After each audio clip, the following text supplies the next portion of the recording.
La cabine de l'avion brillait sous les lumières tamisées, baignant les passagers dans une ambiance luxueuse et feutrée. À bord, tout semblait parfaitement normal, des murmures discrets, des hôtesses impeccablement vêtues et des passagers profitant de leur confort en première classe. Parmi eux, deux jeunes filles, Inaya et Lina, s'étaient installées à leur siège près du hublot. Elles n'avaient pas plus de 12 ans, mais leur posture trahissait une certaine assurance.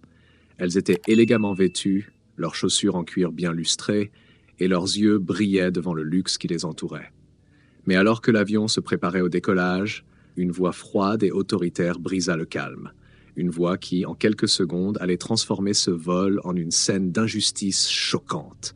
« Excusez-moi, jeune fille, mais vous devez quitter ces sièges. La première classe est réservée à d'autres passagers. » Le silence tomba sur la cabine. Tous les regards se tournèrent vers elle. Inaya et Lina échangèrent un regard, leurs grands yeux exprimant un mélange de confusion et de détresse. Elles n'avaient rien fait de mal. Elles avaient leur billet. Elles avaient été placées ici. Alors pourquoi cette femme leur demandait-elle de partir? L'hôtesse de l'air, un sourire poli mais un ton sec, ne leur laissait aucune alternative.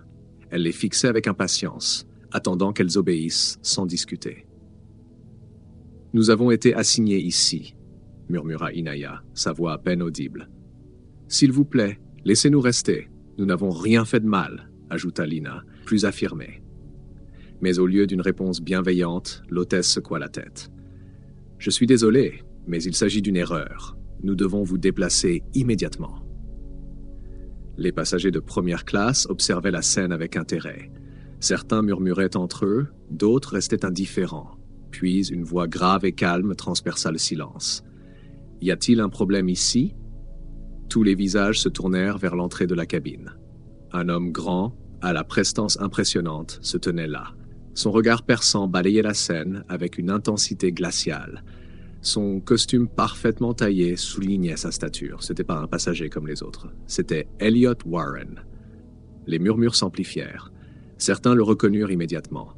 Entrepreneur à succès, ancien athlète olympique médaillé, et aujourd'hui, l'un des hommes les plus influents du monde. Mais ce n'était pas sa fortune qui imposait le respect. C'était cette aura qu'ont les hommes qui ont traversé 1000 tempêtes et qui n'acceptent jamais qu'on manque de respect à leur famille. Il marcha lentement vers ses filles, posa une main réconfortante sur l'épaule de Lina, puis leva les yeux vers l'hôtesse. « Pourquoi demandez-vous à mes filles de quitter leur siège ?» Un silence pesant s'installa. L'hôtesse hésita, jetant un regard furtif vers l'arrière de la cabine. « Monsieur, ce sont nos règles. Il s'agit d'une erreur administrative. » Mais sa voix tremblait. Quelque chose clochait. Elliot plissa les yeux. Il savait reconnaître une injustice.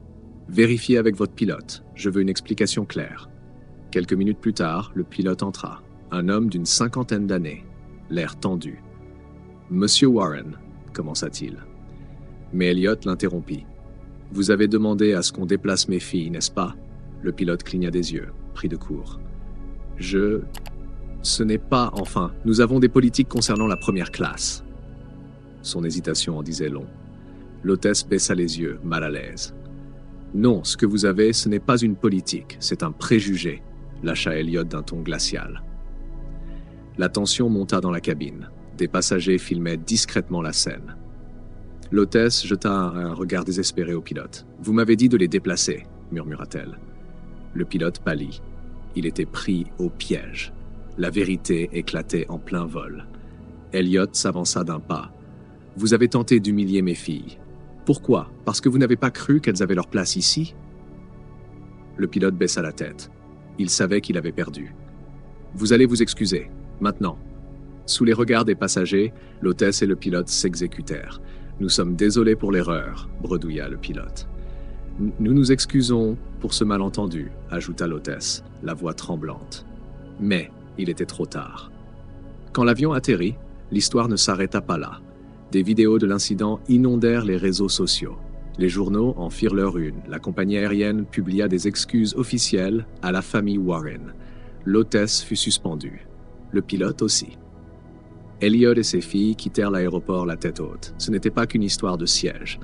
C'était une leçon de respect, d'égalité et de dignité. Inaya et Lina comprirent une chose ce jour-là. Même riches, certaines personnes douteront toujours de leur place. Mais elles apprirent aussi qu'avec du courage et du caractère, on peut affronter n'importe quelle injustice.